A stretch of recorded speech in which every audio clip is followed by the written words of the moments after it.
ఎటు వెళుతుందో అడిగాన, ఏం తోచని పరుగై ప్రవహిస్తూ పోతున్నా. ఏం చూస్తూ ఉన్నానే వెతికానా ఏదైనా, ఊరికెనే చుట్టూ ఏవేవో కనిపిస్తూ ఉన్నా.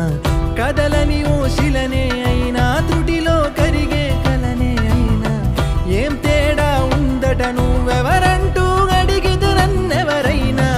ఇల్లాగే కడదాకా ఓ ప్రశ్నే ఉంటానంటున్నా, ఏదో ఒక బదులైనను చెరపు